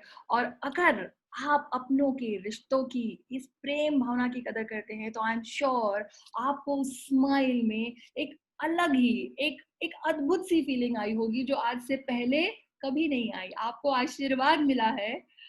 बहुत अच्छा लग रहा है सुनकर कि आपको आशीर्वाद मिला। हमेशा हम मेरे ख्याल से जो वो सबसे धनी होता है जिसको सबसे अच्छा आशीर्वाद मिलता है घर में। बहुत खूबसूरत। तो आपने जाना कि आज केवल एक प्रशंसा से या एक बात कहने से मेरे बड़ों को या मेरे छोटों को जो एक फीलिंग आई वो बहुत ही डिफरेंट थी। तो क्यों ना हम इस बात को और आगे बढ़ाएं। People don't care how much you know until they know how much you care. लोगों को कोई फर्क नहीं पड़ता कि आपको कितना नॉलेज है। उनको सबसे ज्यादा फर्क ये जानने से पड़ता है कि आप उनकी कितनी चिंता करते हैं। अद्भुत। ये बावर्ची की एक छोटी सी स्लाइड है, बहुतों ने ये पिक्चर देखी होगी। यहाँ पर राजेश खन्ना की एक अनोखी कला होती है। वो इस पूरे भरे पूरे घर में सबकी जरूरतों को भली भांति समझते हैं और उनका कहना है कि अपना काम तो सभी करते हैं, दूसरों का काम करने में जो खुशी मिलती है उसका जवाब ही नहीं। तो एक छोटी सी बात है, एक कला है जिसे हम कहते हैं कि अगर आप पहले से ही समझ ले कि सामने वाला आपसे क्या चाहता है और आप ये भली भांति सामने वाले को समझा दे कि आप उससे क्या चाहते हैं, तो मेरे ख्याल से कोई कम्युनिकेशन गैप जीवन में कभी नहीं रहेगा और आपके रिश्ते सामने वाले से बहुत ही बेहतरीन होंगे। तो आज हम इस प्यारे से एटीट्यूड को जो कहता है कि अगर आप किसी चीज के लिए कृतज्ञ हैं तो जरूर उसका इजहार कीजिए, जो अभी आपने थोड़ी देर पहले किया। वो आदमी खुश नहीं जो कृतज्ञ है, और जो कृतज्ञ है वो आदमी हमेशा ज्यादा खुश रहेगा। बात हमारे लिए बहुत ही कीमती है समझने की कि कृतज्ञता की जो एटीट्यूड है ये हमें बड़ा ही बनाती है, हमें छोटा नहीं बनाती। अब इस लॉकडाउन के समय में एक छोटी सी बात है, हम लोग जब भी कहीं तीर्थ जाते हैं, कहीं ऐसी जगह जाते हैं जहाँ मानते हैं कि हम अपने पूरे परिवार के लिए कुछ मांगने जाते हैं भगवान से, और कहा जाता है कि हम गंगा जी नहाते हैं, यमुना जी नहाते हैं, तीर्थ जाते हैं, हम ये सोचकर जाते हैं कि चलो हमारे परिवार का कुछ अच्छा कल्याण होगा। तो वहां पर जो पंडित होता है वो आपसे एक गुजारिश करता है। जानते हैं वो क्या गुजारिश होती है? वो पंडित जी आपसे ये कहते हैं कि आप 3 पीढ़ियों का नाम लीजिए। 3 पीढ़ी का नाम बहुत बड़ा होता है। अब 3 पीढ़ी का नाम आप ले लेते हैं तो वो तीनों कुल जो है मानते हैं कि आप उनके शुद्धि के लिए, उनके पुण्य के लिए, आप जो भी वो काम कर रहे हैं उन्हें उसका लाभ मिलने वाला है। आपका कोई अपना अगर खुदा ना खास्ता आपसे छूट जाता है तो आप उसके लिए एक मॉन्यूमेंट बनाते हैं, एक मूर्ति बनाते हैं उसके जाने के बाद। क्या लगता है आपको, हम ये गंगा नहाए या बाद में किसी के जाने के बाद वो बात करें, तो क्यों हम वो इंतजार करें? हम क्यों इंतजार करें कि हमारे जीवन में कोई डैमेज होगा, कोई नुकसान होगा तब हम ये बात करेंगे? तो क्यों ना हम वो काम आज जीते जी ही कर ले? क्यों ना हम काम वो अभी कर ले, उन्हें ये बता दे कि भाई आप ही हैं, मैं कृतज्ञ हूँ कि आप जैसा मुझे पिता मिला है, मैं कृतज्ञ हूँ कि आप जैसे मुझे दादा मिले हैं, मैं कृतज्ञ हूँ कि मुझे आप जैसी दादी मिली है। क्यों नहीं हम आज ही उन्हें ये इजहार कर दें? जो खुशी आज उन्हें मिलेगी, अब बताइए जाने के बाद क्या मतलब होगा उस चीज का। ये हमेशा याद रखिए कि सेहत, संबंध और समय किसी का इंतजार नहीं करते। कहते हैं ना कि बाण से निकला हुआ तीर, समुद्र में फेंका हुआ पत्थर, घड़ी से निकला हुआ समय और मुंह से कहे हुए शब्द कभी लौट कर नहीं आते। तो आज एक गोल्डन अपॉर्चुनिटी है अपने इस ग्रैटिट्यूड एटीट्यूड को अपने बड़ों से, अपने छोटों से शेयर करने की। एक बार जरूर से इस बात पर सोचिएगा। अब मैं बात करती हूँ, हमने इतनी सारी बातें की जिसका मूलभूत था एक म्यूचुअल रिस्पेक्ट, आपसी सम्मान की। अगर हमारी नींव मजबूत रखनी है किसी रिश्ते की, तो सबसे पहले हमने म्यूचुअल रिस्पेक्ट की बात की, हमने प्रॉपर कम्युनिकेशन की बात की कि कैसे हम सामने वाले को अच्छे हाव भाव से, अच्छे टोन से, अच्छे शब्दों से अपनी बात करें। हमने बात की कि हम सामने वाले की प्रशंसा करके हम अपनी बात का इजहार कर सकते हैं और हम कृतज्ञ भाव से उसे ये बात बता सकते हैं कि मैं कृतज्ञ हूं आपकी वजह से। अब जब ये रिस्पेक्ट की नींव उस कृतज्ञता तक पहुंचती है, तब भी जीवन में जो उत्पन्न होता है वो होता है प्यार। केवल प्यार से जीवन नहीं चलता, जिसकी नींव मजबूत होती है आपसी सम्मान के साथ और इन सारी चीजों के साथ, यकीन मानिए उस परिवार की बात ही अलग होती है। जो परिवार आपस में एक दूसरे की सुनता है, कहा जाता है वो सबसे बेस्ट फैमिली होता है। तो बहुत खुशी की बात है। तो आइए आज हम सब कामना करें कि बिखरे ना कोई परिवार, मिलजुल कर साथ रहे, हर दिन हो जाए त्योहार। अपनेपन की बगिया है, खुशहाली का है द्वार, जीवन भर की पूंजी है एक सुखी परिवार।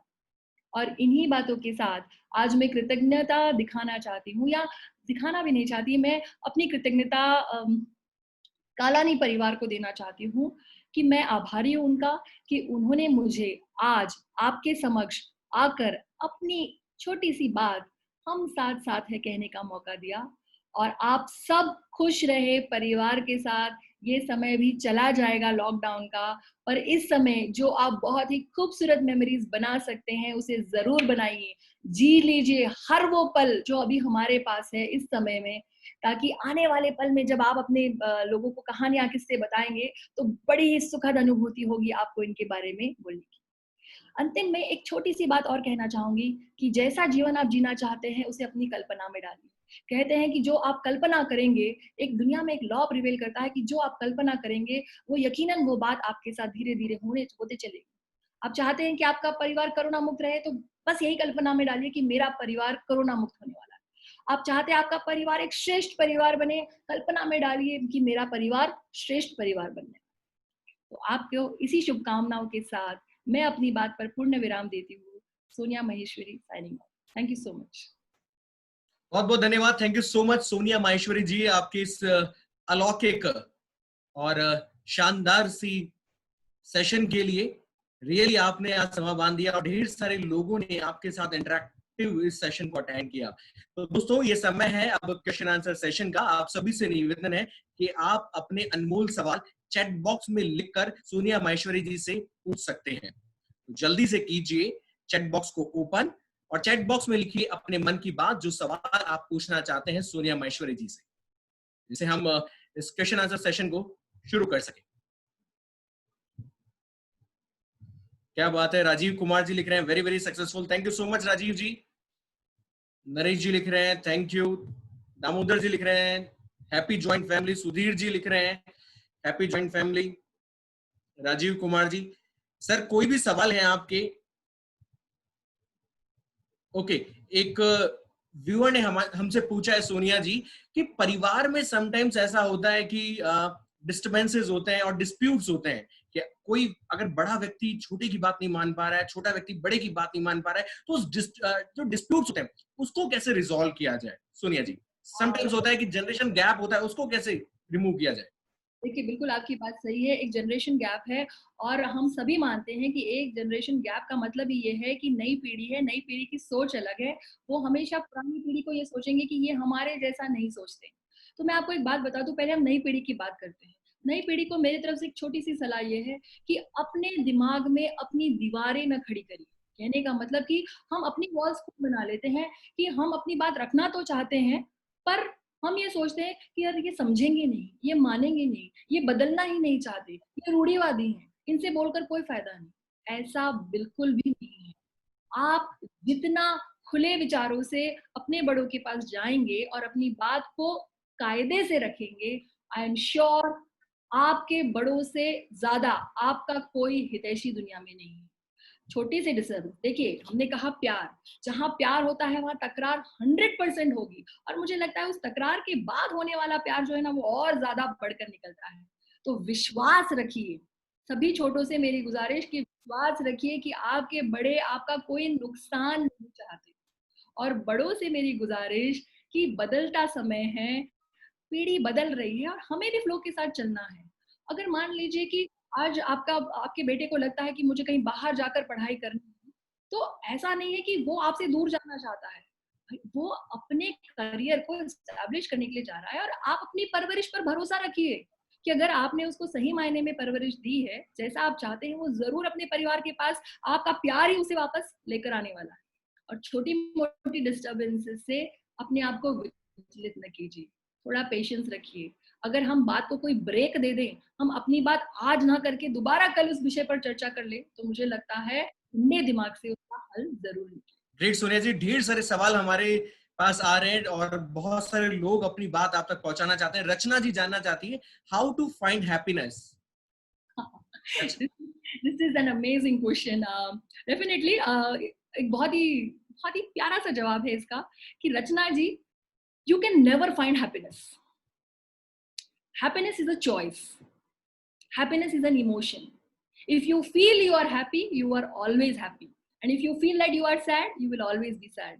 So I have just a humble request, train your mind to be happy.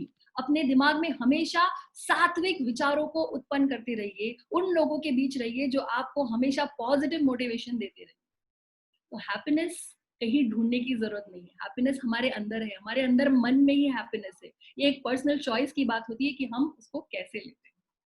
तो क्यों ऐसा होता है सोनिया जी कि जब जो चीज हमारे पास होती है, हमारे अंदर होती है, जिसपे किसी दूसरे का कोई अधिकार नहीं है, हमारी खुशी सिर्फ और सिर्फ हमारे हाथों में, तो दुनिया वाले क्यों सारे जहां में उसको ढूंढते रहते हैं? सर ये एक बहुत ही बड़ी आयरनी है। मैं वास्तव में इस बात से आपसे सहमत हूँ कि कई बार ऐसा होता है कि हमारे अंदर ही खुशी है पर हम उसे बाहर ढूंढते हैं क्योंकि हमारी हमसे मुलाकात नहीं होती। इसका एक बहुत सटीक जवाब है कि हम कभी अपने से मुलाकात नहीं करते हैं, हम अपनी मुलाकात औरों से ज्यादा करते हैं। एक बार इस लॉकडाउन पीरियड में अगर आप अपने आप को ढूंढना चाहते हैं तो सुबह का समय कहते हैं बहुत ही अद्भुत होता है। सुबह एक मी टाइम निकालिए, अपने आप को, अपने प्रश्नों को अपने दिमाग में डालिए कि क्यों ये वजह है कि मैं बाहर दुनिया में क्यों खुशी ढूंढ रहा हूँ और ढूंढने की जरूरत भी क्या है। हम जैसे हैं वैसे बहुत अच्छे हैं। हम जब भी कंपैरिजन मोड में आएंगे हमें हमेशा निराशा ही मिलने वाली है। ऐसे बहुत सारी चीजें हैं जो हम अपने लिए ही सोच लेते हैं। मैंने कहा ना, दीवार हम अपने लिए खड़ी करते हैं। खुशी किसी की मोहताज नहीं होती, खुशी हमेशा होती है। बस सोच और नजरिए का फर्क होता है कि हम उसे कैसे ले रहे हैं। बिल्कुल सही कहा आपने कि जो मुसीबतें हैं वो हमारे सामने हैं, हमारे शरीर से बाहर है, लेकिन मुसीबतों को हम हमारे दिमाग में बचा लेते हैं और जो खुशी होती है उसको सारे संसार में ढूंढते रहते हैं। अगला सवाल हमें पूछा है हमारे व्यूअर ने कि हम लोग कम्युनिकेशन कैसे क्रिएट कर सकते हैं हमारी फैमिली में। समटाइम्स ऐसी प्रॉब्लम आती है कि हम लोग एक दूसरे को कम्युनिकेट नहीं कर पाते, या तो हस्बैंड वाइफ एक दूसरे से कम्युनिकेट नहीं कर पाते, या छोटे बड़ों से। तो how we can create a positive communication in our family? Absolutely, it's a brilliant question. और इसका मैं थोड़ा सा प्रीफेस बताऊंगी कि होता क्या है, आजकल सारी दुनिया में होड़ मची हुई, हर व्यक्ति इतना बिजी है, चाहे आप छोटे को ले लीजिए चाहे आप बड़ों को ले लीजिए, वो इतना बिजी था कि लॉकडाउन के पहले तक उसे याद नहीं उसने परिवार के साथ मिलकर एक क्वालिटी टाइम कब बिताया था। अब उस क्वालिटी टाइम की बिताने की आदत नहीं रही, तो अब ऐसा लगता है कि हम इतनी ही बात करते थे। हमको हमारे फ्रेंड्स के साथ बातें करने में घंटों निकल जाते हैं, पर अपने परिवार से बात करने के लिए हमारे पास मुद्दा नहीं। आपको नहीं लगता ये बड़ा चिंता का विषय है? वो परिवार जो मेरे हर खुशी हर सुख दुख में शामिल है, उसी से आपको बात करने का जरिया ढूंढना पड़ रहा है। ताज्जुब की बात है, पर कोई बात नहीं, जब जागो जभी सवेरा। आज अगर आपने ये मान लिया है कि मुझे अपने परिवार में कम्युनिकेशन ढूंढना है, तो छोटी सी ट्रिक है, मैं आपको बताती हूँ कि आप सबसे पहले वो कॉमन टॉपिक ढूंढिए जिसके बारे में आपके परिवार का हर व्यक्ति बात कर सकता है। इस कॉमन टॉपिक से एक बार शुरुआत हो जाएगी तो लय ताल जरूर जल्दी ही मिल जाएगी। और क्या आपके बात है। एक खास सवाल पूछा है हमारे अगले व्यूअर ने, मैं उनका नाम नहीं लेना चाहूंगा। उन्होंने सवाल ये पूछा है कि बच्चा अगर अपनी मर्जी से शादी करना चाहे तो उसके लिए क्या करना पड़ेगा, और जबकि वो तो अभी पढ़ाई कर रहा है। आई डोंट थिंक ये कितना रिलेटेड है इस सेशन से, बट फिर भी उन्होंने पूछा है। ओके, तो चलिए ये एक पर्सनल सवाल है पर फिर भी मैं इसका जवाब देने में मुझे बड़ी खुशी है कि एक बच्चा अगर ये निर्णय कर लेता है कि मुझे लव मैरिज करनी है, तो एक बात समझिए कि ऐसा नहीं है कि वो आपके अगेंस्ट जा रहा है। आप सिर्फ जो सहायता कर सकते हैं वो ये कर सकते हैं कि आपको लग रहा है कि अभी आप पढ़ाई कर रहे हैं, आप सिर्फ एक हम, अब देखिए जोर जबरदस्ती या आर्ग्यूमेंट पे अगर हम आएंगे तो बातें बिगड़ने के तौर पर जाएंगी।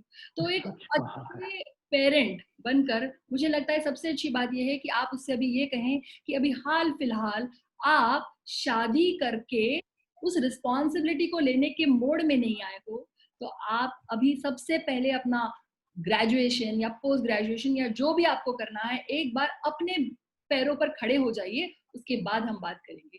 मना मत कीजिए, पता नहीं वो कैसे रिएक्ट करे। अगर आप उसे उसकी बात समझकर उसको जवाब देंगे तो उसे लगेगा कि हाँ आपसे शेयर करना उसे अच्छा लगेगा और वो हर वो बात आपको अपडेट रखेगा। अगर आप उनकी बातों में रुचि नहीं लेंगे तो वो आपसे छुप कर काम करेगा। ऐसी नॉर्मल। ग्रेट। अगला सवाल हमें पूछा है विपिन अजमेरा जी ने, how to develop patience in new generation. और जो एक खास बात उन्होंने पूछी है कि एक मोबाइल नाम का जो यंत्र है उसको सबसे ज्यादा लोग प्यार करते हैं और घर वालों को टाइम कम देते हैं और मोबाइल को ज्यादा देते हैं। चलिए पहले प्रश्न का जवाब देती हूँ कि आप पूछते हैं कि पेशेंस कैसे डेवलप किया जाए। तो सर ऐसी बात है कि पेशेंस जो है ये डेवलप करना ऐसा नहीं है कि आज नहीं हो सकता, पर बात यह है कि परिवार सबसे बड़ी पाठशाला है। अगर आपने व्यक्तिगत रूप में अपने बच्चे के साथ पेशेंस रखा है, वही बात आपका बच्चा आपसे सीख रहा है। पहली बात, सबसे बड़ी जो बच्चों की सीखने की क्षमता होती है वो है ऑब्जर्वेशन। बच्चे ऑब्जर्वेशन से बहुत सीखते हैं कि एक कठिन परिस्थिति में भी अगर आपने अपना पेशेंस होल्ड करके रखा है तो बच्चे आपसे वो जरूर सीखेंगे, वो जरूर अपनाएंगे। पहली चीज। और कोई बात नहीं, अगर ये पेशेंस नहीं है और आप कह रहे हैं कि ये मोबाइल का एक एडिक्शन हो चुका है, आई एग्री, बहुत बहुत परेशानी है। सो आजकल मैं काफी ट्रेनिंग प्रोग्राम्स में ले रही हूँ। मैंने आजकल एक चैलेंज शुरू किया है कि एक बार एक चैलेंज लीजिए, एक मोबाइल उपवास डे मनाइए, एक डिटॉक्स पे जाइए जिस दिन कि आप ये कसम खाएंगे कि आज इतने घंटों के लिए मैं मोबाइल को हाथ नहीं लगाऊंगा, मैं सोशल मीडिया पर नहीं जाऊंगा, मैं फेसबुक पे कोई कमेंट नहीं करूंगा। बहुत मुश्किल है, बोलना आसान है पर बहुत मुश्किल है, पर इतना मुश्किल भी नहीं है कि हम उसे चैलेंज के तौर पर नहीं ले सकते। ग्रेट। अगला सवाल हमें पूछा है नेहा खंडेलवाल ने। वो पूछती है कि उनका एक छोटा सा प्यारा सा बच्चा है जिसकी उम्र मात्र 3 साल है, लेकिन वो बच्चा इतना नटखट है, वो उसको कैसे उसको समझाए, कैसे उसको टेक केयर करे। अगर वो उसको मोबाइल देती है तो वो खुद परेशान होती, नहीं देती तो नहीं मानता। छोटे बच्चों को मना किया जाए तो गुस्सा करते हैं। तो छोटे बच्चों की परवरिश करना बड़ा टिपिकल टास्क है। फर्स्ट टाइम वो मदर बनी है, तो how she can handle this type of situation. आप बात कर रहे हैं हैप्पी हैप्पी, बट वो कह रही है कि मैं हैप्पी नहीं रह पाती उस कारण, और she is doing job also. Agree to this. So I'm sure Neha अभी आपको अपनी मम्मी की याद जरूर आ रही होगी कि मैं बचपन में इतनी नटखट थी तो मेरी मम्मी ने मुझे कैसे संभाला होगा। तो देखिए ये वक्त का बदलाव है। कल आप बच्ची थी, अब आज आप माँ हैं और आप एक्सपीरियंस कर रही हैं। तो पहली चीज नेहा, मोबाइल की आदत अपने बच्चे को किसने दी? आपके बच्चे ने आपको देखा और आपके बच्चे ने इस उम्र में वो इतना इंटेलिजेंट है कि उसने वो आदत अपना ली। उसे वो लगता है कि ये आप हर वक्त उसे मोबाइल पे दिखती हैं तो उसे ये लगता है कि ये चीज बहुत अच्छी है तो मुझे भी चाहिए। मैं जनरेशन की दाद देती हूँ कि 3 साल की उम्र में भी उन्हें मोबाइल की इंपॉर्टेंस समझ आती है।